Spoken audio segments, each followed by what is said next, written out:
Guys, what is up? We are live on a Sunday, on a Father's Day Sunday. Happy Father's Day to all the dads out there. If you're a good dad, you're awesome. And yeah, we appreciate y'all. If you'll notice behind me, construction progress is going along here. I do have walls behind me now.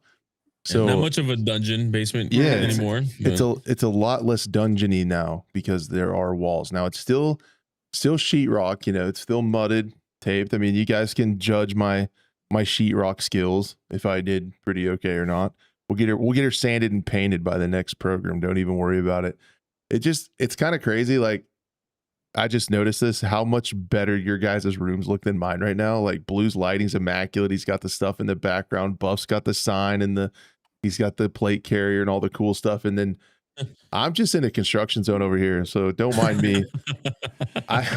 It looks pretty rough. It's kind of like, I was watching your stream, and your stream PC helps a little bit, you know, a little bit of RGB going on. I should turn the stream PC on. Just turn it on, so it can make some moves and stuff. Dude, we got to get the decor going in here. We'll have to do some polls on what people want to see for the decor. If we go back to the firearms, if we do some more like outdoor hunting memorabilia on the wall or what. But we gotta get this place outfitted, man. It looks a little rough, but we'll get it figured out. I am one of your co-hosts, Crash, joined by the other two, BlueTheRobot and Buffnerd Gaming. What's up, boys? Hello. How's everyone been doing? You all right out there? Or what's going on? Doing good. Cool. Busy as per usual. You know, it's hot in Florida. No one's going outside. I understand that. And it's not even July. That's the craziest part. Like, it's just like, you know, sure, it says like if the water says 87, but it feels like 96 because there's 70% humidity right now. Like, man, it's just, I don't want to rub it in. I don't want to rub it in, but it's dry here. And you like think like, man, living in a desert probably sucks. I'm like, not in the summertime whenever my humidity is 15% and I can go out in the shade. Got a nice breeze going on. Yeah, dude. Your sweat actually works. It's like 95 degrees and you can go in the creek bottom with the wind blowing through and just like vibe out and feel fine. It's crazy. It is pretty wild. Buff, how you been, man? Doing good. Just playing a lot of Gray Zone and watching the World Cup. So also hot as shit here. So yeah, it's getting to be the doldrums of summer here pretty soon, where it is time to just like play games inside in the air conditioning because it gets a little wild. What games have you been playing, Blue? You still you doing your mod and shit over there or what? Yeah, man, I'm actually out here like doing stuff now. I was yesterday just for like 4 hours in a call with someone that actually knows what they're doing in the Infusion workbench for Armor Forger. So he was teaching me like how to add items and the values and everything, and I had to make a GitHub and make that account. And you know, I don't know anything about coding yet, but I could definitely read some stuff now, which is nice. But sounds like you're about to learn about coding. I think it's just a natural evolution. Just type it in AI. Just yeah, you know what? I found out people do that. Like, actually, they use a Claude and it's called vibe coding. I didn't know that was a thing. Vibe code maxing. Like, yeah, so basically they'll just like use you know, AI to code and stuff like that. And you know, like I've heard a little bit about it, but you know, to see to the extent of like what people can do with it, it's kind of cool, but there's still issues with it. Like, you need to have a history and background in it anyways, regardless, because you're going to make mistakes. So how the big question is, how close am I to being able to type in a prompt for the Dream S&D game that I want and it just shits out the code? A search and destroy game. Yeah, I think you're at least 50 years away from that probably. So, you know, when you're like 80, 90 years old, you know. All right. So I still think that's the play then.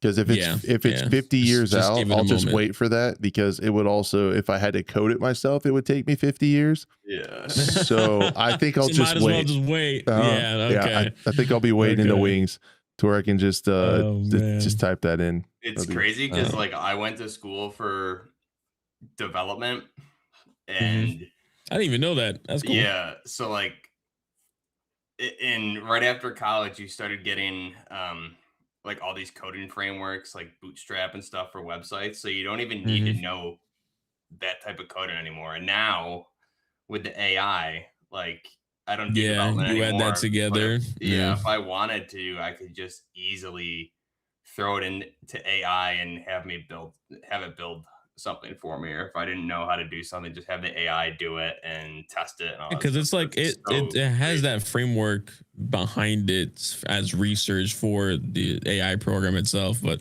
yeah, like I could have it use a certain framework and like Bootstrap, for example, and do all this stuff and like connect APIs and all that. So you don't. It's crazy that I went to.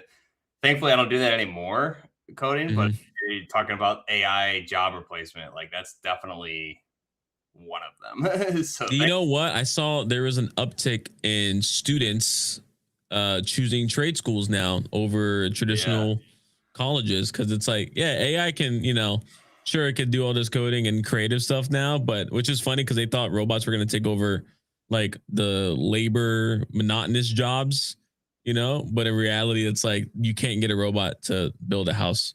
You can't, get a robot to work on a car, so it's cool to see students and like schools finally bringing some of those back. Out of all places, crazy. I saw California put money into the public school system for like what's the word, like not auto shop, but auto shop is one of them. And I guess wood shop, the equivalent of what wood shop used to be, because I remember me going to school, there was an auto shop, even though it got shut down like the year later, and then there was a wood shop back in like middle school for me. So same, yeah. Yeah, I man. would come home and like build a little shed or a little sled for my mom out of wood that I used a bandsaw for at like 12 years old, which is, I think, dude, I think of that sometimes, like what I would want my son to do when he grows up. And it's like, if he wants to like actually make decent money, man, like doing HVAC or plumbing or electrical and going into business for himself 100%. Is like kind of the play, because not a lot of people know that stuff anymore. And I noticed that like when you have to hire people to do stuff like on the house, I was able to do a fair amount of it myself. But like when you have to hire people, holy, yeah, dude, plumbers make a lot of money. It's like 200 something an hour. Some days you might take a bath and poop.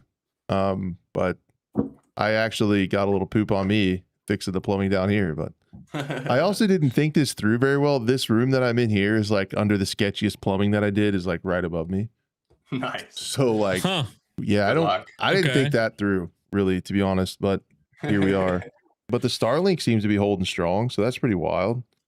Yeah, I was watching some of your streams. It's stable 1080, Yeah, we're going 1080 here. And we'll have to figure stuff out too with the podcast. I was talking to the guys just a little bit before. I want to try to maybe switch hosting platforms, so there might be a little delay when this one comes out, because I want to try to get the video uploading and working everywhere on Apple as well. They just introduced, I think everybody on Apple Podcasts can now do video too. So we want to get the videos uploaded for the Apple users as well. So that'll be pretty cool. Other than that, man, I've been playing a lot of ABI again. It kind of feels like I'm just saying. I saw that. I was like, okay, all right. I mean, that's when there's nothing else to play right now. Yeah. So. With the crew, it's still really fun. Like, it's still just a fun game that you're going to find PvP, and there's a lot of different guns you can build. There's quite a few different maps now. A lot of it is super silly, but man, it's an extraction shooter that has a really good PvP. It has really good quality of life stuff. And I keep coming back to the 60 hertz servers. It runs over 200 frames a second for me on Unreal Engine 4 and looks fine. And it's just a workhorse of a game. But as we'll talk about season 6, it's drifting, man. It's drifting. So we'll be ready for Wardogs and some search in MW4 here later on. What about the hype with all the pre-orders going for GTA 6, man? How stupid is that game going to be? June 25th is what the pre-orders start, right? Yeah. And yeah, then I the look. I don't test know. for Wardogs. Yeah, and yeah, right after. That's such a funny move. That little like, animation they made just to recreate the GTA 6 intro trailer thing, whatever that was. Like, yeah, I don't know. I would like to see still, because I mean, hey, as a born and raised Floridian, I want to know if they did my state right as well too. So I But better see it's some gators in people's backyards in that game. but it's also still like what I want to say. It's still doing the console only thing, right? For a little while. It doesn't come out on PC right away, I right? believe so. Yeah, on the PlayStation. So it's like, Dude, they're gonna sell so many PlayStations.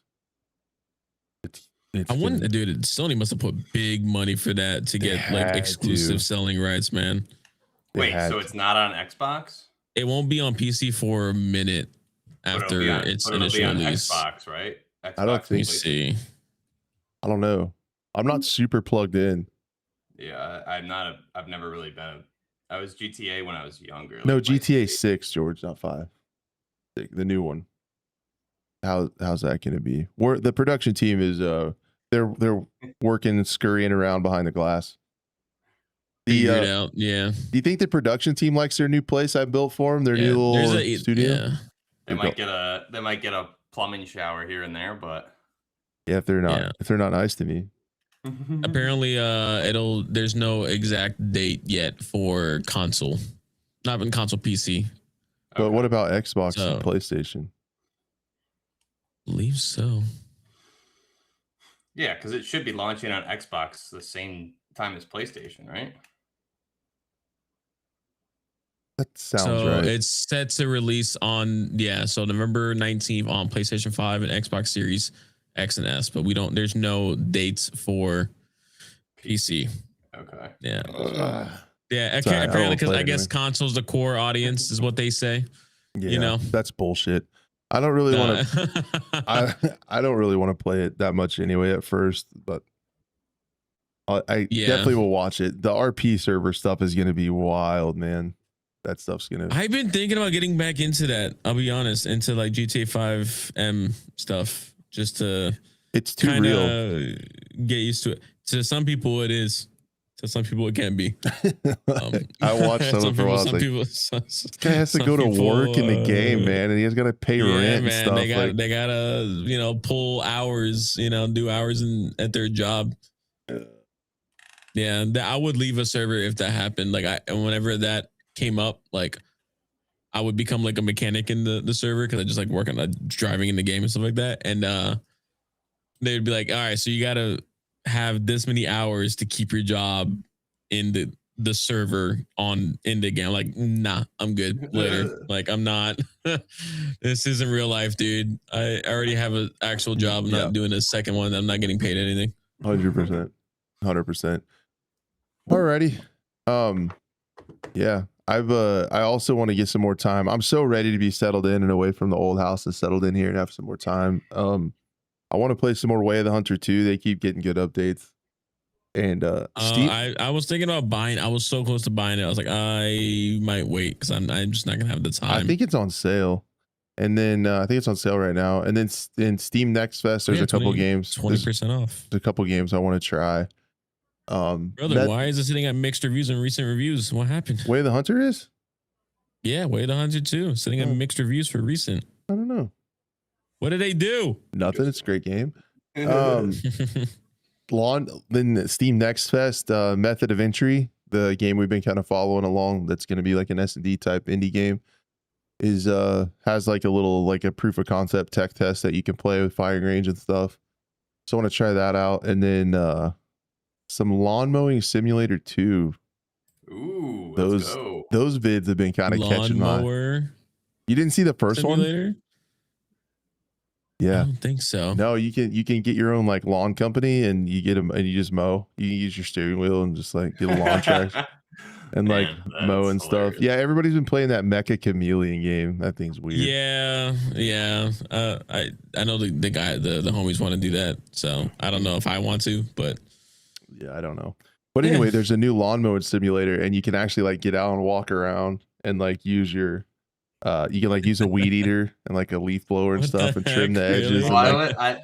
Oh, that's like. Why do we like games like this, man? Why does like But just start a lawn mowing company and then like it's wear a like, GoPro and like stream yourself mowing and lawns. keep your hands out in front of you like if you're a video game character, Yeah. just like when you stop walking, like move around, like It's just like, I don't know, man. I get it. I know some people do it. It's like people who like do American Truck Simulator, but the people who are like the actual truckers, it's like, why are you doing my job? And it's like a lawnmower company guys, like, why are you just playing a game that's my job? It's just, I always wondered, like, but yet it's funny because I'll probably do it anyways because I think it's gonna be fun regardless. So it's like, dude, it's just kind of satisfying. Why is it the mental, I think it's just kind of satisfying. How can I make one? It's just kind of satisfying to sit there and mow a lawn, and then I don't know. Cathartic. I think that's the word I was looking for. Yeah, a little bit. That's how I am with the American Truck Simulator. Damn, I want to play that. I was just gonna say that. Like, but what I don't get is like the people that come into my chat on Twitch who are like actual truck drivers. Like, oh, I drive that truck in real life. I love this game. It's like, bro, you got to take a break. Wow. Just like 4 days on the road, come home, and they're just like, all right, here right we go. back into it. Log back in, brother. Yeah, I don't know about that, but maybe. There is a game. No, it's kind of like my job adjacent, but I did see there's a national park ranger simulator game where you can be a park ranger and you got to go around and like respond to calls and like fix trails and like fix signs and take out trash and clean bathrooms and like take care of the national park. That was pretty crazy.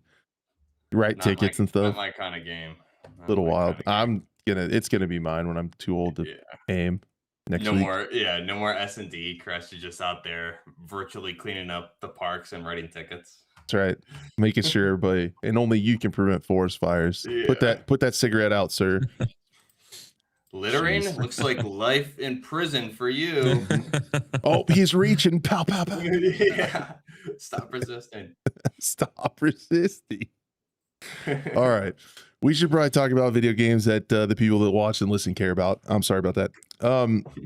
Let's talk about Wardogs a little bit. They received some criticism off some of their stuff, but overall, I think the hype for this game is like insanely through the roof. Like everybody's excited about this one. The thing that I caught from one of their most recent videos is like the game's turning mainstream, kind of like the big streamers are reacting to it and excited about it. I think they're over 700,000 wish lists on Steam. Like this thing is like kind of blowing up, which is cool to see because it's a game like we want, right? Like it's like a military, big battle shooter. Like it's cool that a game that fits right into our wheelhouse is seeing this kind of mainstream appeal. But I think I made a video, finally got back to making YouTube videos about how I think there's going to be a lot of discourse about this game. There's going to be a lot of people who are pissed about it just because it's going mainstream and they said it's not for everyone.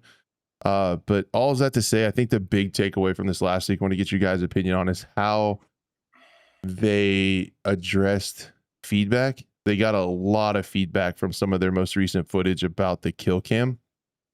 And so they kind of came back on that.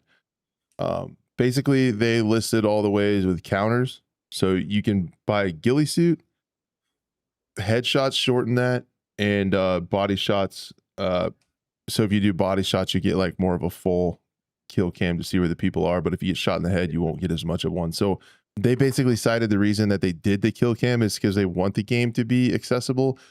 They still want it to be pretty tactical and fairly hardcore and stuff, but still a fun game.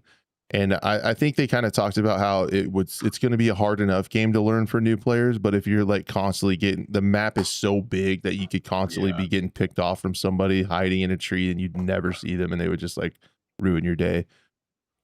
So I don't know. What's you guys want to take turns on kind of your take on the kill cam controversy, like where you sit on that? What do you think, Blue?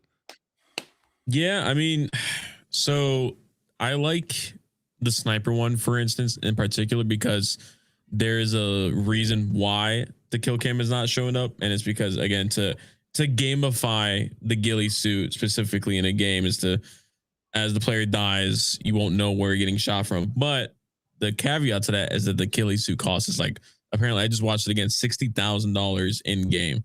Yeah. So it's like it's a major investment, and it's gonna be it's like any like perk system or something like that in another game where you have a certain loadout or something like that, you're gonna get certain perks. So like this is one of those perks, but you have to spend a lot of money for something as what's the word, as hardcore as that, as not being able to show yourself. And again, I don't really think the kill cam, even if you shoot body shot or headshot, like where if you shoot headshot, it's only like a general direction, and then if it's a body shot, it's like the camera follows him. You're dead already. And King of the Hill in general, like it's gonna take a process to get back to where you were, I would assume. Again, I don't know how it's gonna play in this game, but I know in like King of the Hill, like you needed to get flown back in or get a transport back to the front line, and then to get back to your body if there is a way, and then to keep that information of like where that guy was running. And the only thing I can see it come up, it's like if you're with a group and you die and it's a normal kill cam, you could tell your friends like, oh, he's coming around the corner right now.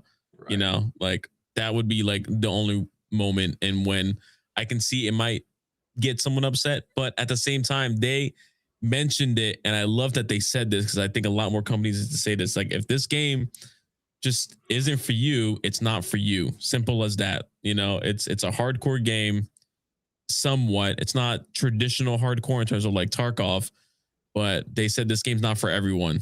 And I don't know. I think a lot more companies need to say that outright. But I don't know. Maybe they're kind of shaking up the industry in terms of like the hardcore shooter. Maybe it's kind of setting some people off balance. So I don't know the reason why people would be getting upset personally, because I think myself, I would like this more. So, but I can also maybe see there will be reasons that people might not enjoy it anyways. But then it might not be for them.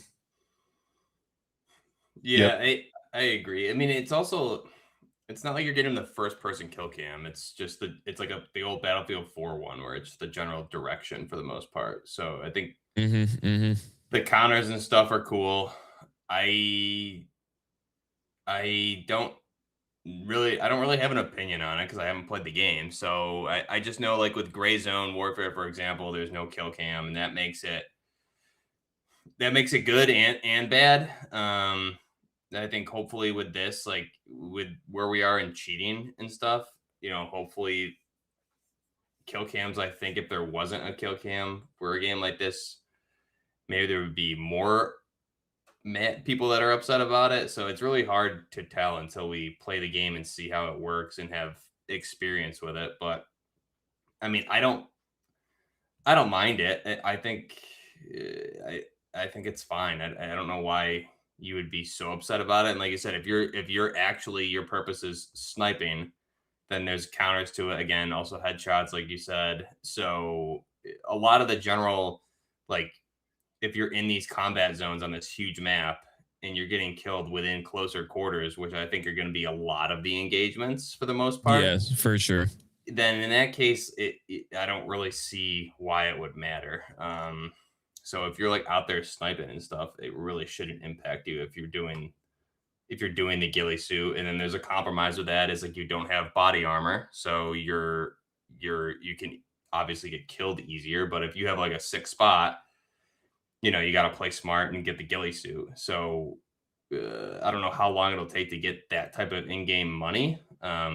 So I think for the beginning part of the game, when people are learning it and everything, it's a good idea. And then when you have the in-game experience and you know how to counter it, you don't really need to worry about it. But especially with like 700,000 plus wish lists on Steam, you're going to have a lot of players trying this out. So I think you'd have more backlash if there wasn't a kill cam and player retention, which I know they say isn't their focus.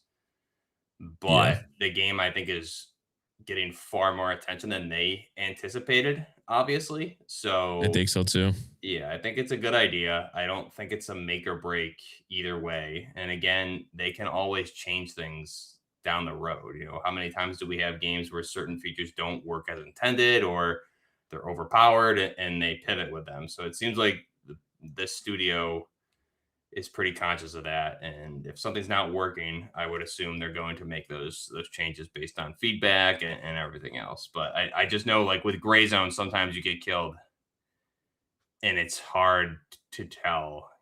It would be cool to see a general direction, but also in that game, it makes sense that there isn't. So in a game like this, 3 teams, you're going to have a lot of combat areas, a lot of outskirt combat areas. I think once you learn the game and how it's working, you can get around that. So, and you're just getting like right there, that clip we saw, it's like a general direction. So again, if you don't have a ghillie suit, like, okay, I need to engage and move, right? So it's encouraging you not to just stay in one spot unless you do have a ghillie suit and you're doing what that role intends, in which case you're not going to be in close quarters combat because you don't have armor. So I think it's fine.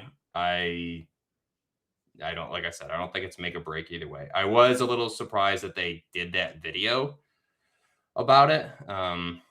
Yeah. It was good information, but it also just seemed kind of like a damage control when they already have all the wish lists. I personally felt they could have maybe done something a little different with that, but I mean, it worked. It got the point across, so that's the whole point of it. So I just think it's wild to me that the game's not even out yet. No one's played it, and everyone flooded their Discord bitching about kill cams before even playing it, because Buff said a really good point there. He doesn't have an opinion because he hasn't played it yet. But like, there's people that are already just like fired up and sending hate stuff on Discord and stuff about the kill cam already, and it's just like that's what's gonna happen when there's 700,000 people looking at your game. There's gonna be a whole bunch of them that are mad, but they've already said 3,000 to 5,000 is gonna be enough for them, and I would sure think that they would get that out of that much interest. Definitely. So yeah, it's crazy that they have to do that already. They have to talk about it, but I guess it's good practice too for the studio and stuff on like how to communicate those things, because like we've said in the past, there's going to be balancing issues with this game. They're going to have to communicate a lot with the player base moving forward, because there's going to be a lot of changes they're going to have to make. There's going to be a lot of balancing issues they're going to find. And if they can keep up that level of communication on this, and they can keep that up through the other things, once the game's actually out and playable, is going to be pretty nice. Yeah, I do think also like a good comparison here, just because I've been playing a lot of Gray Zone Warfare, and I know this is a key topic of criticism with that game, is like the red circle system for PvP, which we'll get into some of that. But for example, I've been doing a lot of PvPing, and I have probably the most disgusting sniper spot in the whole game. And if there was not a circle system to give a general idea, I know they're fixing this, but let's say there was no circles, right? Nobody would ever find me, and the amount of kills I'm able to get in that area is gross. So you put it with a game like this, right? If there's let's make a video about it. Yeah, if there's a sniper out there, and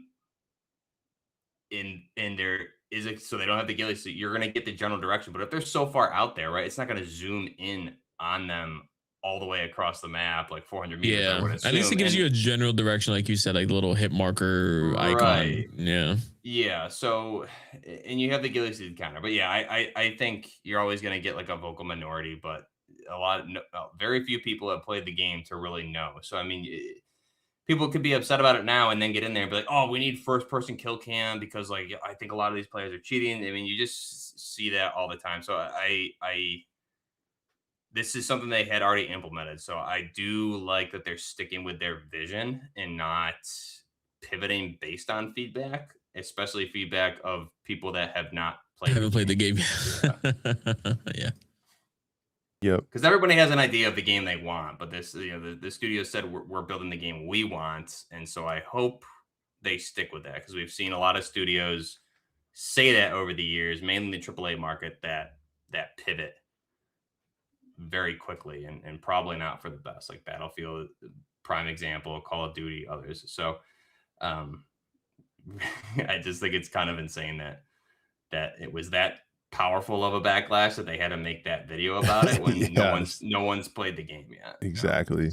Yeah, It's a little much, but thought that was crazy. But yeah, overall,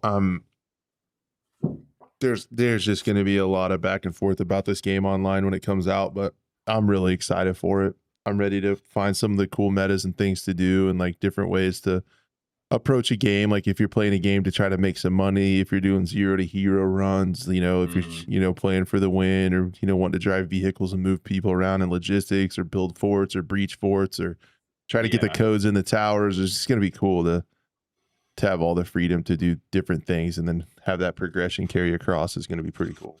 Yeah, and like I mean, it's just crazy that focus was on the kill cam. Like there's so many good the same thing with Gray Zone, right? Like, oh, there's a circle, like I uninstall the game. Like Drewski's a prime example of just like the overreacting. That was wild. That was a wild tweet. Drewski, but like that's kind of an example here. Like I'm more interested in, because I haven't seen any machine gun gameplay or anything. Like I'm more interested how much a machine gun's going to cost. How you can see in some of the footage like how much money you're earning per kill. So, and then kitting out different guns. A lot of the gameplay we're seeing like bare bones attachments, right? So like I'm more interested.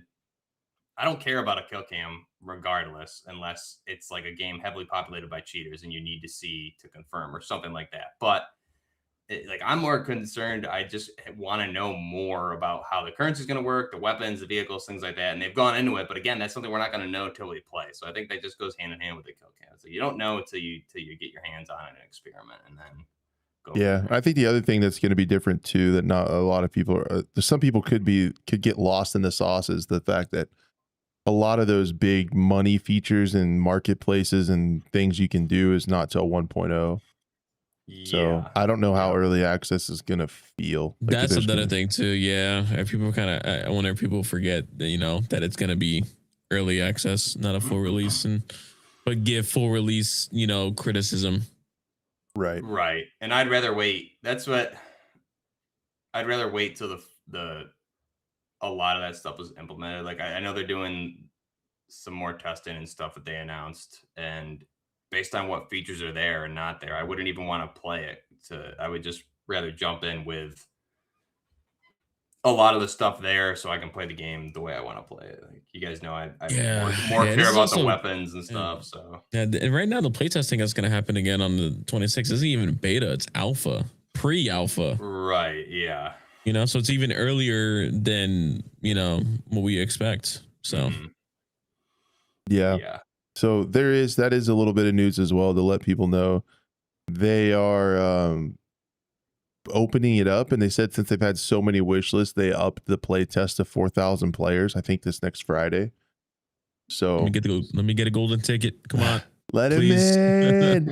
I've just seen that meme everywhere. Just let me in. Yeah. I keep missing all this stuff, man, because I'm busy. Like this whole next week, I got to be in Denver for teaching a class. Yeah, you might have gotten an email and just not have seen it. It's very possible. I could have been playing this whole entire time, but life has been a disaster. So that's the other thing, is I don't even know if I was saying, I don't even know if I would want to play that version of the game yet. Yeah. I'm torn between that too, Buff. I'm like, I just want to play it because I want to feel what it's like, but I also don't want to like play like a shitty early access version of it and then sour myself to when it does come out and it's awesome. Exactly. Yeah, I'd rather jump in and be happy with it than like, well, all this is missing and I can't do this and this and this, and then it would turn me off for a while. I'd rather just have the experience when it's ready. No, I'm seeing a lot of the people that can at least say that they're playing that we know and stuff like that. They're saying they're having a good time. So yeah, that's good. And they're saying it's pretty well optimized too, which is really good to hear. Yeah.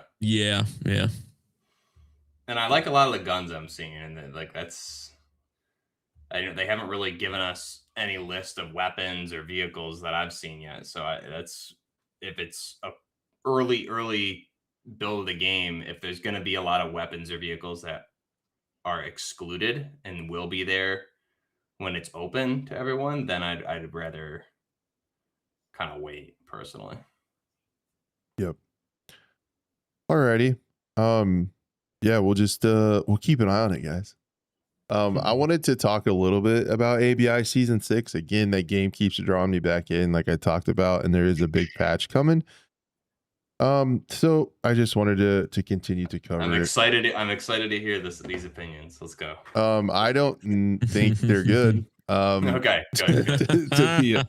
To be honest with you, yeah. You said drawing me in, and I was like, oh no, the game does, because it just has such good bones to it. Like it's got such a good foundation, man, that it That's kills true. me, man.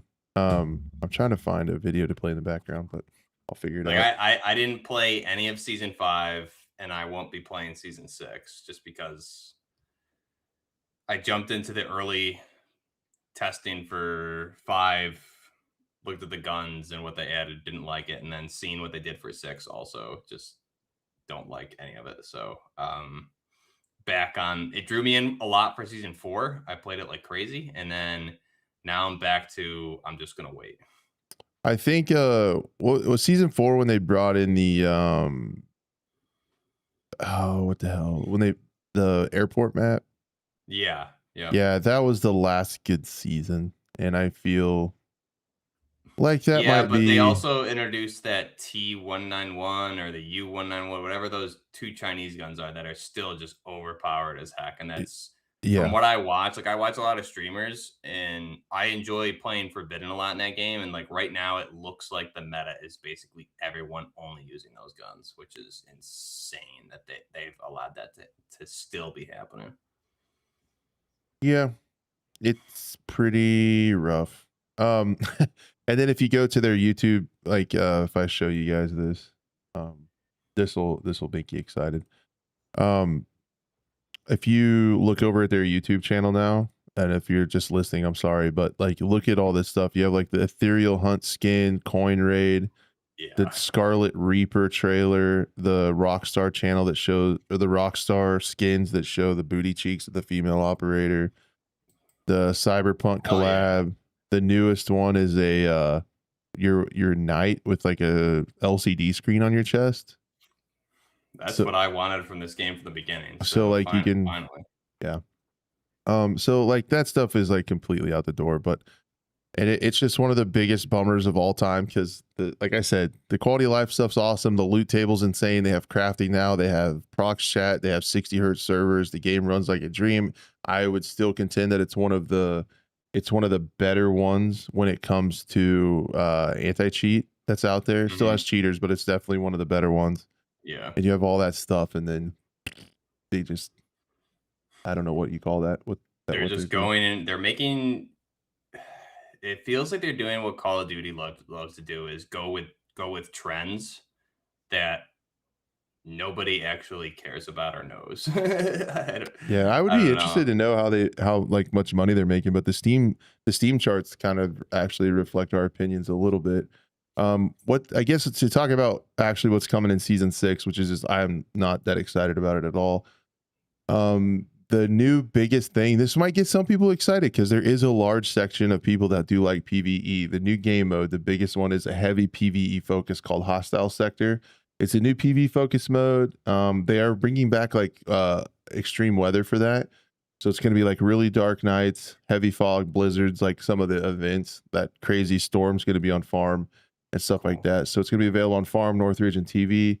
But no PvP, and the AI is cranked up quite a bit. And I've heard from people playing the beta test that it is pretty difficult, like pretty high in the AI. And I'm just like not excited. The reason I love that game is because the PvP is so good. Supply drops, and that's like the big marquee feature for coming for Season 6. So it's just like when the marquee feature, like the biggest thing for the season, like something you're not interested in, it just like, damn, like I'm just not excited about it.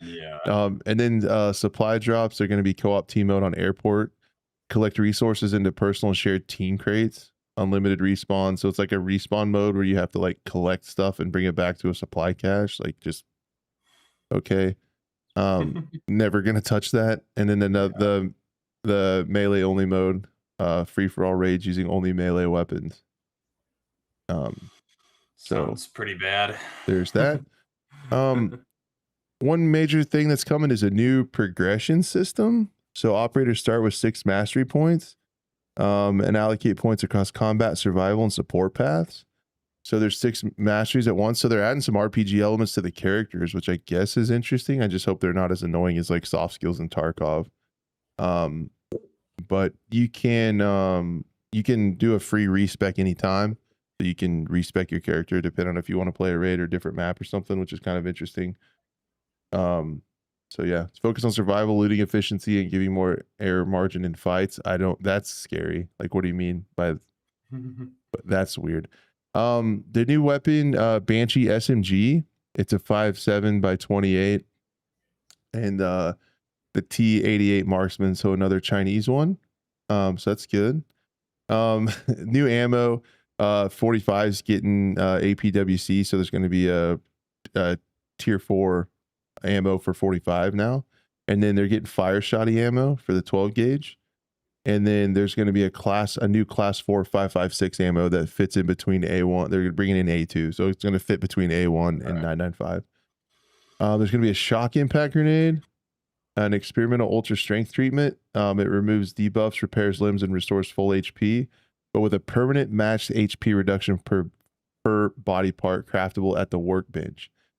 So if you're in a crazy fight, you can take a shot. It's going to completely fix all your limbs, heal you up to full, but your full health will be lower than it was. That's kind of an interesting trade-off, I guess, in a gunfight. If you think you need another bullet or two to finish someone off, you can pop that and swing him. Mm-hmm. They're actually fixing the what you call it, the loadout buff. So like whenever you would go into like lockdown or something, you could strip your gun to get under the thing. They're taking all that away. So now you can't put those in your butt anymore or in your pack and lower. So they're fixing how the modes work and calculating your gun stuff. RPK is getting a buff. The A94 is getting a buff. And the F2000 is getting a buff of recoil. They rebuilt ADS logic for better FOV alignment. Leaning optimizations, reduce weapon sway, a bunch of stuff like that. Just like, yeah, little things. I don't know.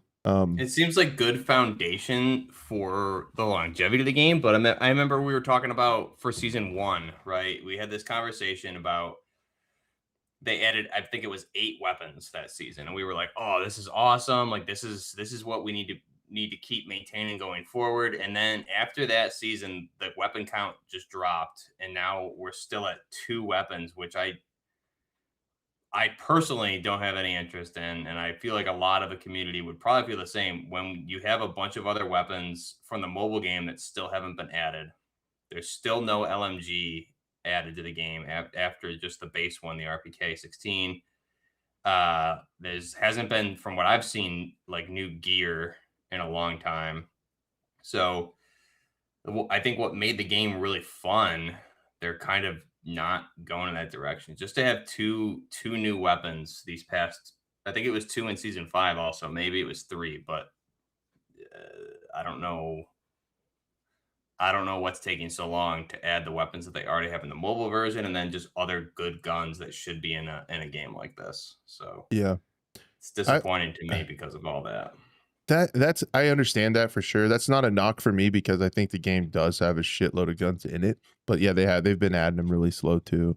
But a lot of people are only using like 2 or 3. Yeah, with like those Chinese guns are clearly have always been they're top tier, and they nerfed some of them, but that's still all you see anybody running in Forbidden, at least from what I watch with a lot of the streamers. Just like I saw one streamer who had like the weapon parts kind of stripped off, so it was in a non-functional state, but that you could easily just make it functional by getting like a gas plug or whatever, but had like 30, just like a whole 2 rows in their stash of U191s ready to go for each round. So it's like you're only running the one gun.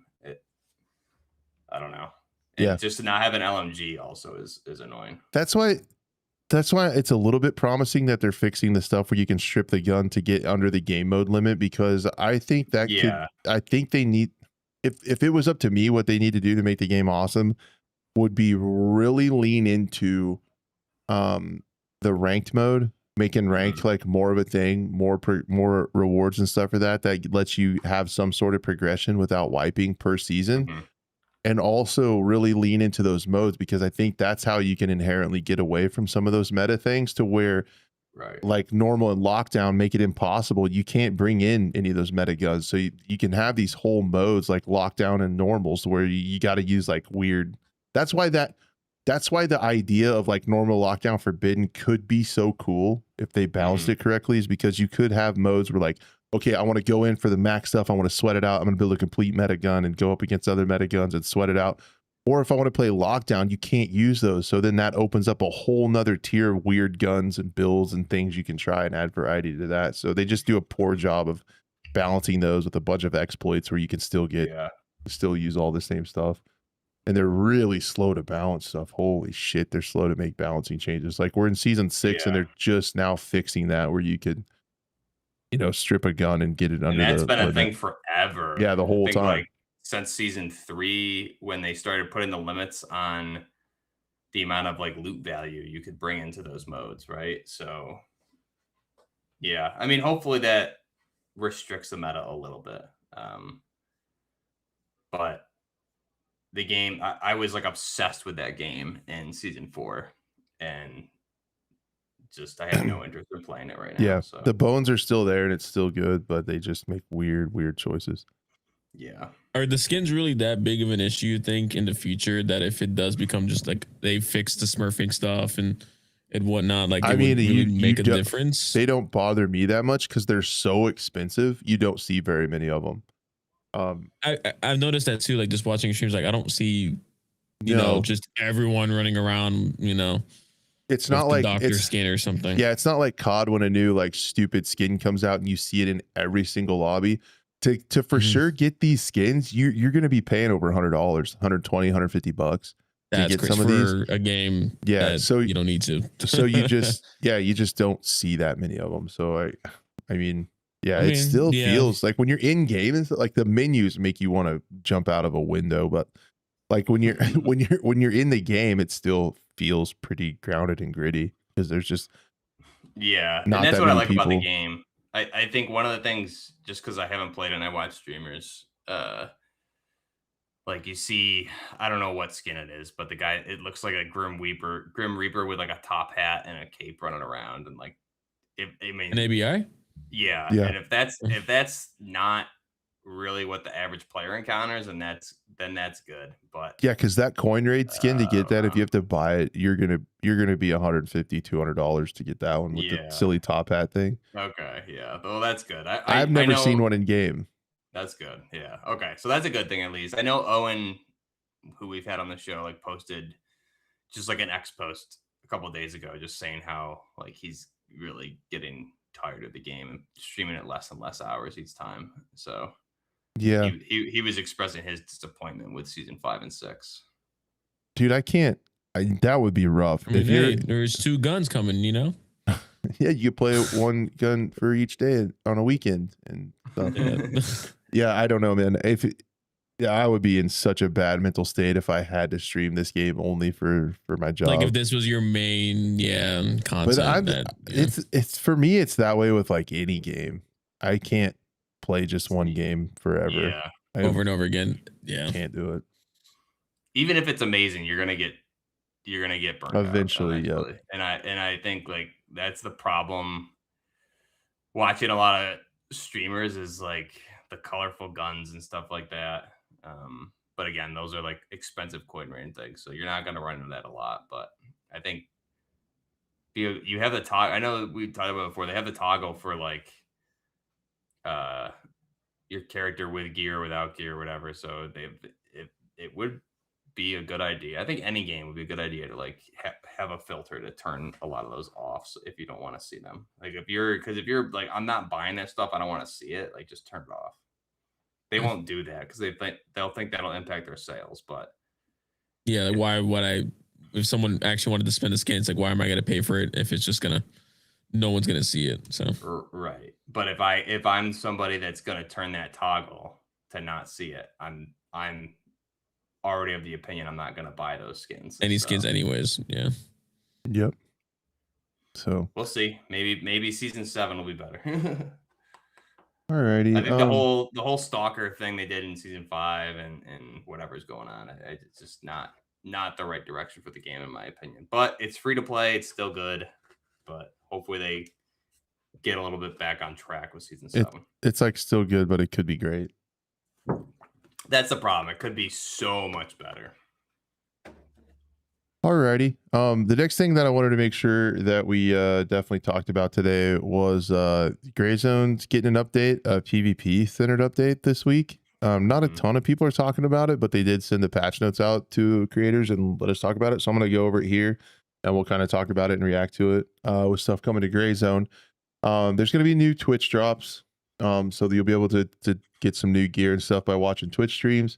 They're saying major PvP improvements built around more organic fights. So there's going to be 2 Vietnam era inspired cosmetic sets, 2 exclusive camouflage sets, and a Twitch chat badge for Gray Zone and a bunch of in-game reward stuff.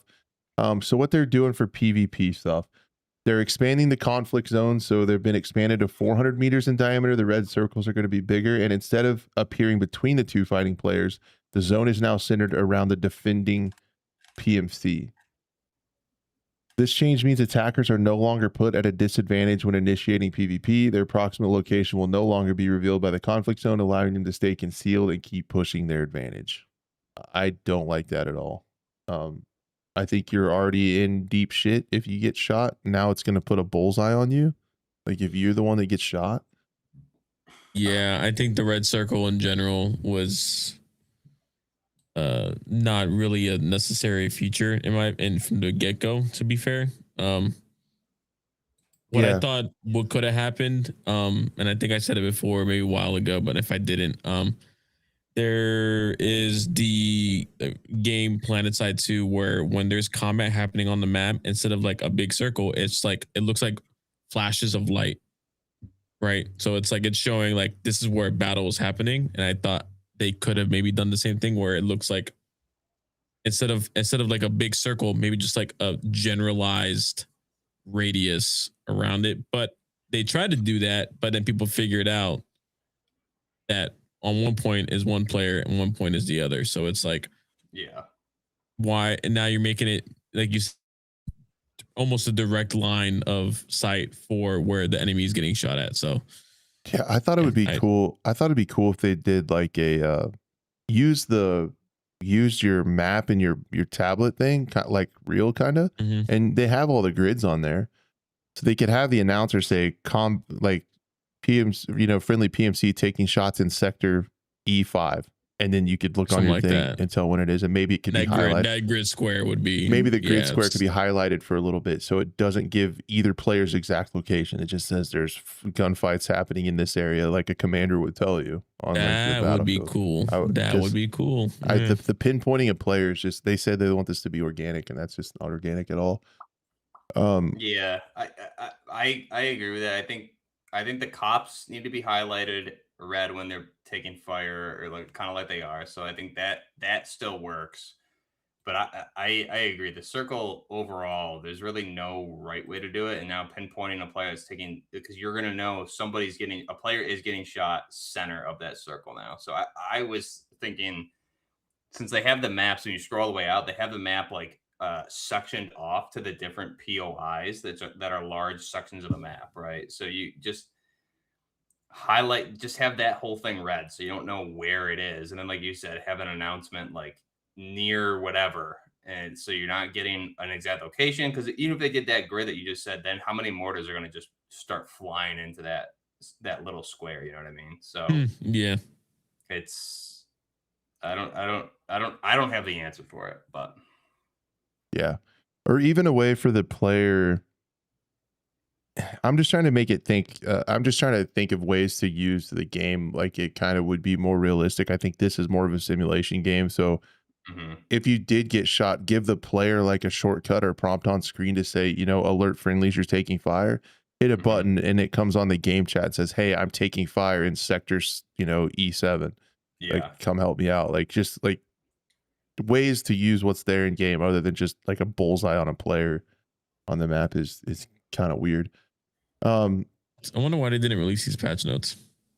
I don't know. There's a few videos going over them. I was going to try to make one if I had time today going over. There's a few videos that go over them. Yeah, PvP. I'm betting they'll be out Monday or Tuesday probably. PvP fights now have higher stakes. Players eliminated inside active conflict zones will respawn at their faction's base camp instead of the nearest combat outpost, giving battles a clear winner along with victorious players time to secure their rewards and extract. So when you're killed inside an active conflict zone, you'll respawn at the base camp instead of the cop. Kicks you out.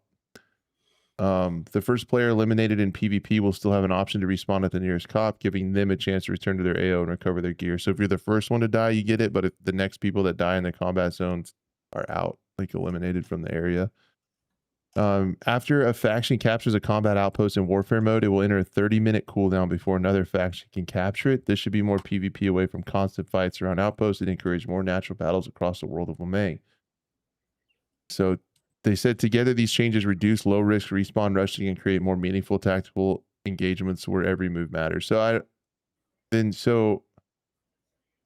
if you capture a cop, there's a 30-minute cooldown before it can be captured again. Yeah, which I didn't love that idea. I guess we'll have to see how it plays, but I think a lot of like there's a couple cops where it's fun to fight over. So the 30-minute cooldown, like they're trying to encourage players to move around the map more. I just don't know. Like, I'm curious to see how that plays out. Like, it'll obviously say the cooldown on your map before you can capture that. So I would assume if there's like 5-10 minutes left, a lot of players are going to be in position to capture certain things. But how many of those cops are going to be like recently captured and then you just can't fight over cops for a while? So like, are you supposed to do tasks and maybe encounter PvP? Because I like tasking in PvP, but it also like the only way, because you don't know if a server is full or not really. So the only way to really get, if you have the itch to find PvP, is to go to those cops that are heavily fought over or where the red areas are and stuff like that. So I don't know how this is gonna play out. I'm excited to find out though, but I it's a little, I don't know. I don't want to say drastic, but it's a choice for sure. We'll see how it plays. Cool. Man, I don't know. It just seems like they're it's chasing its tail a little bit, because that seems like if you're knocking people out of the area when they get shot, then that would also happen at the cops. So if you made people go back to their main base, they would still have to come back, and that would take a long time. So that would kind of act as a cooldown, but then another 30-minute cooldown on that. I guess it's fine. It's gonna add, it's one of those that on the surface I'm kind of like, but I would like to play it and see how it plays out, how it makes those fights. Maybe it'll work, because I've always wanted a cooldown on the cops. Like once they're taken, it seems silly that you could like insta clear it and then retake it right away, and then the other people could retake it and back and forth. 30 minutes seems a tad excessive, but I mean, I guess if you're going back to base and all that stuff, maybe not. But yeah, 30 minutes is a long time, because like if I'm doing a gaming session in the evening and it's like 30 minutes on a cop I want, I'm like, well, I'm either going to jump servers or just go to bed, because that's a long time. But is it like 30? I mean, I'm assuming it's 30 minutes real world time, not in game time. If it were in game time, that would be like what, maybe 10 minutes. That would be, I feel like, maybe a little better. 30 minutes real world time. Yeah. I don't know. About my only concern is like, okay, a bunch of cops in an area are taken. So now what do we do? And then if the other factions are taking their cops on their section of the map, maybe you only have a few cops that you can fight over. So that's where all the PvP is going to go. I am left with more questions as to how the flow of the PvP section of the game will play with this. So I'm excited to find out, but the 30-minute cooldown, I don't love it.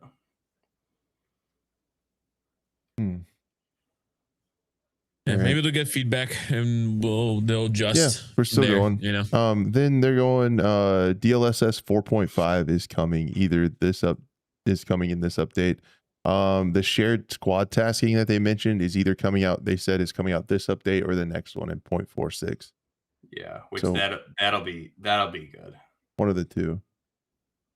Yeah, the shared tasking make it way easier. And there's a Steam summer sale and a 33% discount as well. I thought they said like 3 or 4 times the game was never going to be on sale. Didn't they say that? I don't recall. I'm like pretty sure they said because you could buy. They said the price of the game was going to go up every big update because there's more content there, and that it wasn't going to be on sale. So to get in like whenever you wanted to. I don't know. I feel like on sale a couple times. Like not going on sale would limit their reach sometimes as well too. I know it helps. Yeah. Steam promotes that, you know. Yep.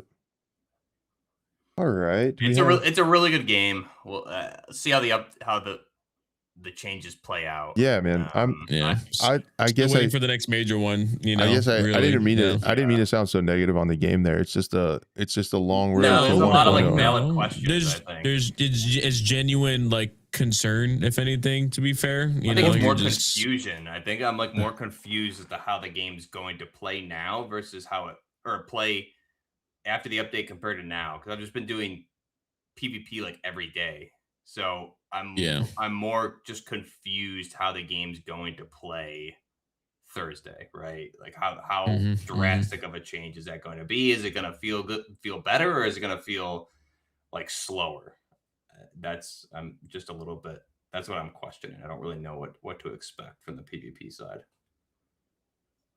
Yep. I don't know. It for me, it's more like I enjoy the discussion on the game.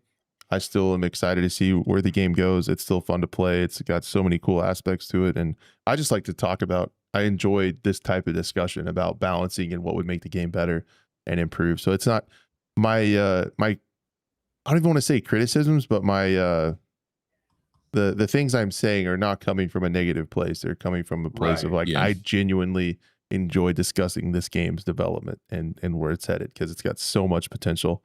Yeah. And I've put stupid hours in since the 4 update. So like I'm only playing that game. That's all I want to play. I want to get back into it too. Are we not getting new weapons till the 5 update? Right? Is that kind of how they're working with that? Yeah, we only get them on updates like every 6 months. Big ish is like the Twitch drop stuff with the Yeah, the only content's like the cosmetics that are going to be in the Twitch drop. Yeah. I'm a little disappointed with that, but also it hasn't been that long since the launch of 4, so I can wait. But I am excited for new weapons and attachments and to see what they do, because they're a game that at least is, even though it takes time, they add a lot of stuff. Like the 4 update had, I forgot how many weapons it was, but like 200 plus attachments. So I mean, at least when they're coming in with those big updates, there's content there. And that 4.4 whatever update it was I think a game changer to the game. It brought new life to it. So I think they're doing a good job, and I'm definitely excited to see what the 0.5 is. Yes, sir. So yeah, I think it might be time for a couple quick shots. Oh yeah, dude. The Battlefield is on here as a quick shot because we haven't been playing it too much, but they've been getting quite a few updates. The new Cairo Bazaar map is getting good reviews, in my opinion. They posted a community update with a lot of stuff coming. And again, the reason this is a quick shot is because there's still a lot to be talked about here. This is very broad. They said they're making broader set of gunplay improvements with the next content update focused on making infantry combat feel more consistent. I really want to hear more about this. They said they're going to update and enhance several key areas of gunplay, including recoil behavior, dispersion, weapon handling, limb modifier tuning, bullet velocity, drag, and more. To further reward good aim, recoil control, and shooting technique and weapon knowledge. So they're working on related combat improvements, including soldier visibility and netcode updates that support more consistent moment-to-moment combat readability. So there's a lot to cover here. So they're going to share a dedicated deep dive into those changes in the later post. So I'm really interested to hear about that. Battlefield 6 is slow. It's been kind of holding its own on player numbers and stuff. So, and these updates, we're kind of starting to see the rewards of them, I think, coming out with more maps a little bit more frequently now. That it still has a ways to go, but like they're doing better. There's going to be some vehicle updates with how thermal smoke works. This is big. Clear all orange dots button. That's going to be pretty huge. You don't have to track down the little new dot indicators now. That's going to be fire. Yeah, so it'll clear loadouts, battle pass, store profile challenges, and play. A new event menu. I wonder if they fixed strike point yet. That still pisses me off so much, dude, that they broke strike point. I don't understand that. Tactical obliteration, a smaller infantry focused variant following our addition of obliteration in the blast point update. In this mode, teams need to destroy 2 of the enemy's 3 MCOMs to win. With shorter match timing, no vehicles, and focus layouts that give squads more room to cut off the bomb carrier, set traps around objectives, regroup, and support teammates between pushes. So it's going to be on 4 maps at launch: Cairo Bazaar, Iberian Offensive, Empire State, and Siege of Cairo. So yeah, it's like a smaller obliteration type map where you kind of move through the map and have to destroy 2 of the 3 MCOMs. It's a cool little mode. The wet work event, there's just more contracts and like a battle pass thing. Red Sec updates, there's going to be a casual BR, so to offset the ranked. And then chest resetting and recon. I don't really care about the BR much. Cairo Bazaar is coming to Portal, so that's good. Obliteration is going to be in Portal. Tactical obliteration is going to be in Portal as well. They're making some other Portal changes to the main modes, small stuff. And then they're bringing Bellum 1988's custom Operation Metro map to the Portal SDK and map rotation, built using Empire State's map and assets. So somebody built Metro and they're putting it into the game instead of building it themselves. So that's cool. Yeah, that's what I had for Battlefield. Yeah, I know the one thing I wish they would actually officially implement would be the night maps, because that whole them promoting the night maps on Portal, and then I forgot, I think it was Jack Frag, I think it was, posted the tweet. It was just like, look, no one's playing them. Like, you know, the player count, you know, or maybe it was Westy. I forgot exactly who it was. It was one of the bigger guys. You know, it's like just to showcase, like, yeah, cool, you can promote this all you want, but when you go and search up that code on Portal and look at the player count, just no one's playing it. And it sucks because like the night modes look pretty cool. There's like NVGs and everything. Like, yeah, that's the problem with the Portal stuff. They still haven't gotten that down, because I remember there were a couple good maps that community came up with, and like I'm like, oh, that's awesome. Let me search that, and I'm the only one on this server. So that's been definitely a topic of criticism. Yeah, that's what I say. Hopefully, season 4, you know, or 5, I think, with the server browser. I forget which one exactly, but yeah, I think we all enjoyed the game when it came out, and now really none of us have played it. I haven't played it since December, end of December. I think it just went in a weird direction for me. I was having a lot of fun with it, so I don't really know what turned me off to it. I think, like, I'm excited for COD and DMZ, but right now it's just a lot of the indie games are just far superior, in my opinion, for at least the niche that I like. So I think I forgot who it was today. Like the guy who does the Game Fest stuff was like, what game title do you want to make a comeback? And Blue would agree with me here. I was like, I want to see like a Medal of Honor Warfighter 2, or like a remake of their modern military game that they did. You said it, like Warfighter. Yeah, finally. What's the time? It's been a long time. It's been a while. It's been a few days. We were overdue.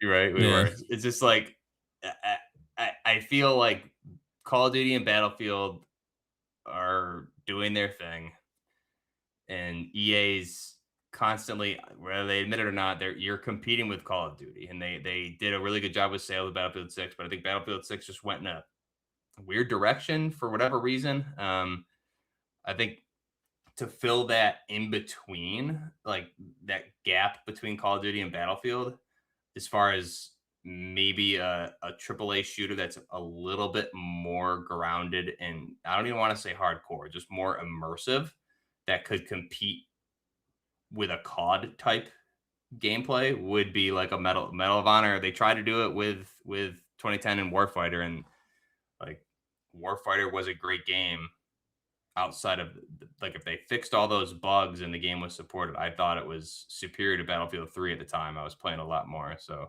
that's something I would like to see, because Battlefield, I was hoping it would fill a certain niche for me, and then it just kind of went the opposite direction. So I think I'm moving back around to where I can put some time into Battlefield. They've added enough new stuff.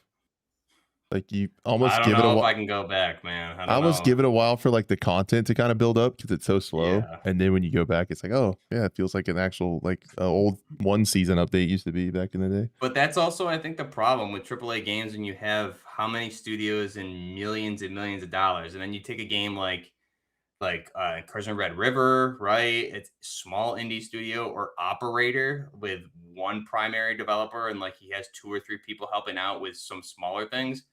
And like you look at the content in those games is stupid in comparison to AAA games. So how come small studios with like 3 to 20 people, if that, are providing more content and like uh gameplay nuances versus AAA? The AAA market is solely now focused on store items is their monetary driving factor, and they're focusing that over gameplay and content, in my opinion. So I think that's where AAA it's been a big turnoff for me. I think this year, once you get a PC, your world changes, and that's kind of where I'm at.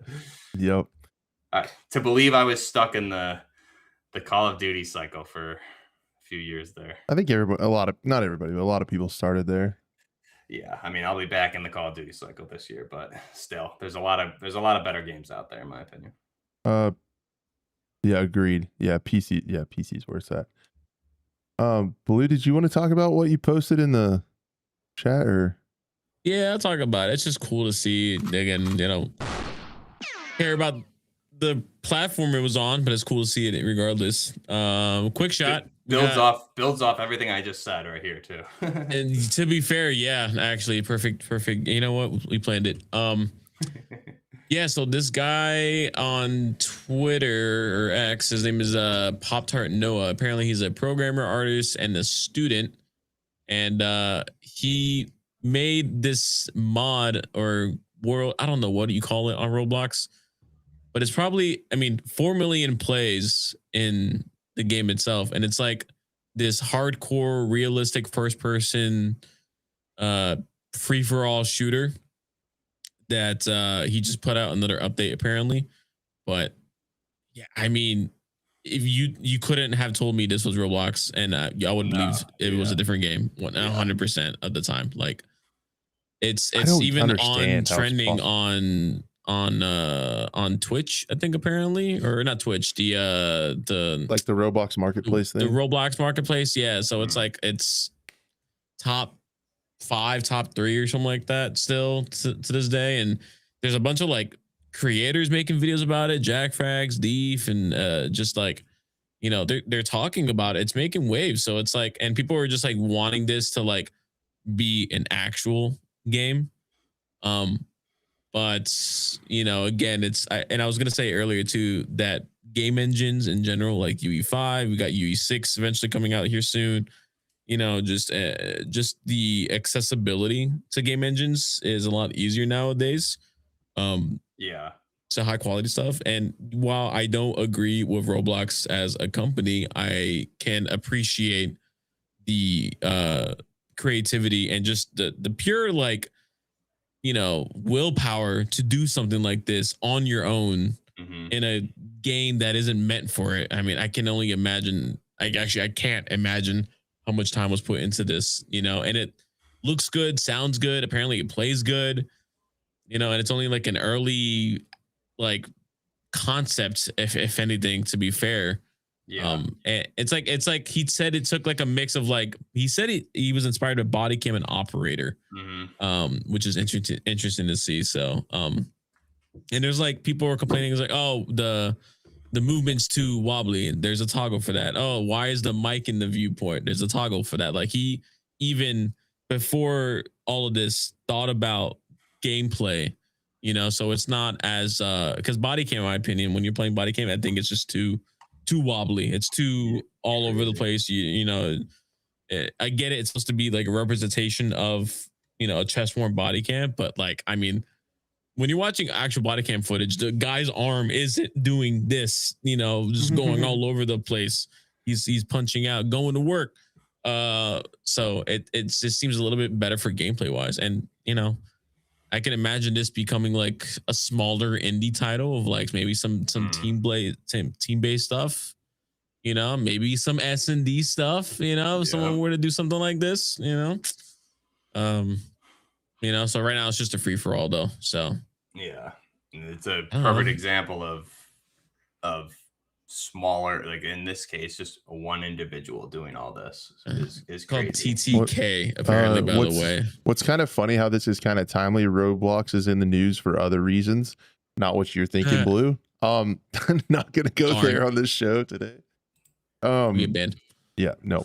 I'm still out of the loop, so I have no idea. I don't even know what they're on the news for right now. Yeah. Tim Sweeney, the head of Epic, makes Unreal Engine, the Unreal Engine guy.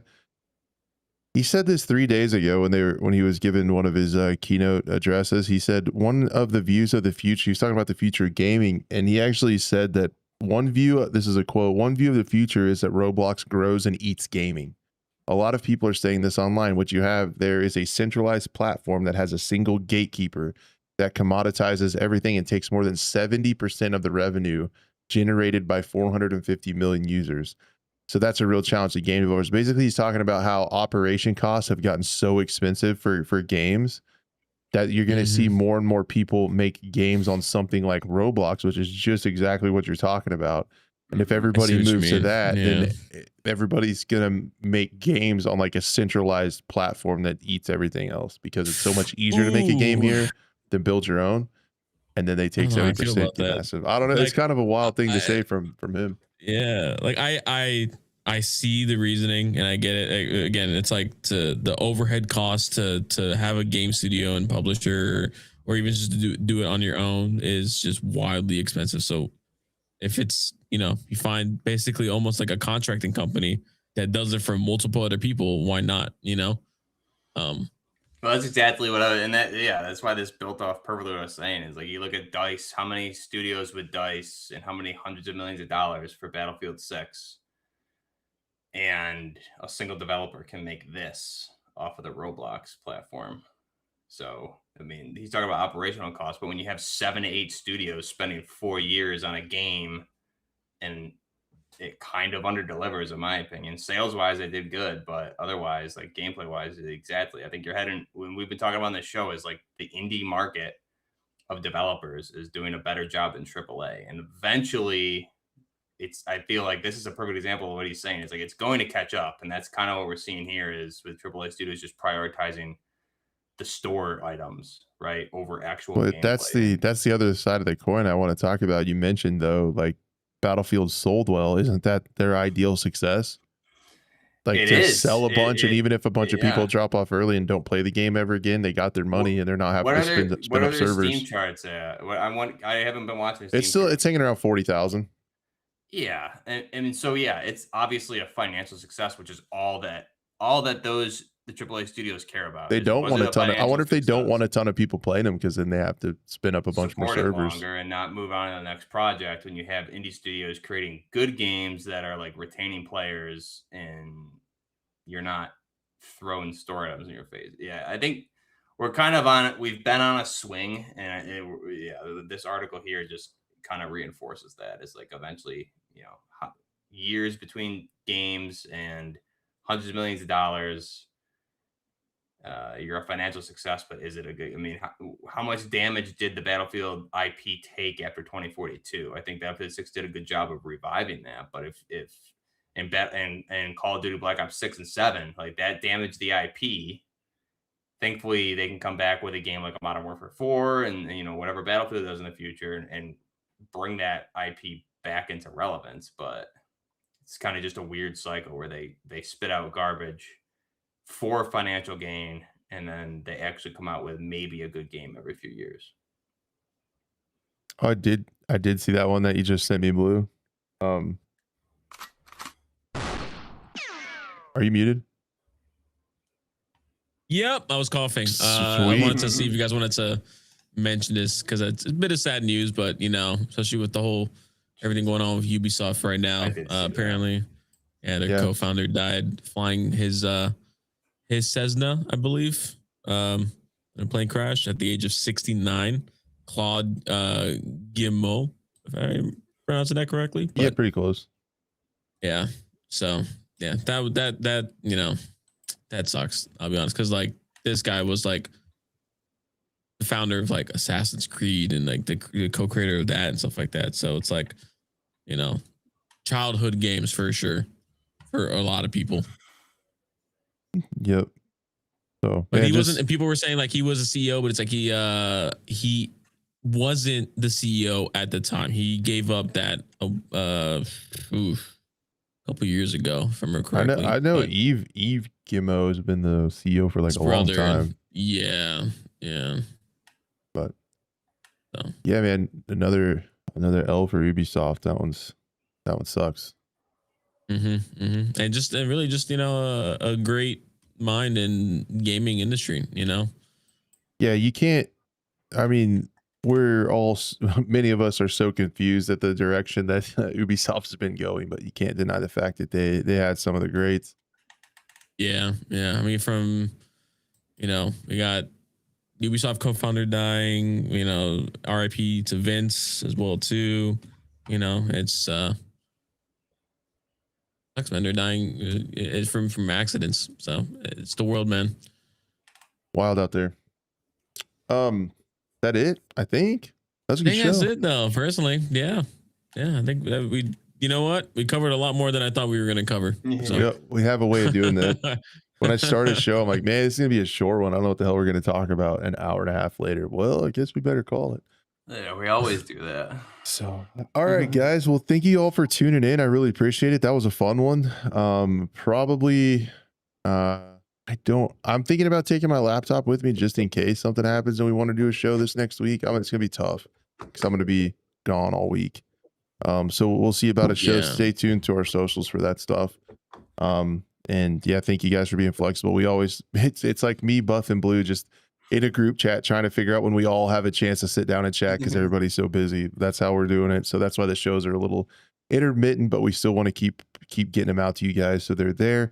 And then this one, I'm going to try to see if I can get the video up on Apple Podcasts and see how that does. If you guys do have a chance, hit the follow button on all the platforms, Spotify, Apple. That helps us a ton, as well as YouTube. Share the video, like it, do all that free stuff. Leave us a 5-star review. It all helps us, and you don't have to pay any money, and you can help us out. We would really appreciate it. And until the next show, we will see you guys later. Peace. Later, guys.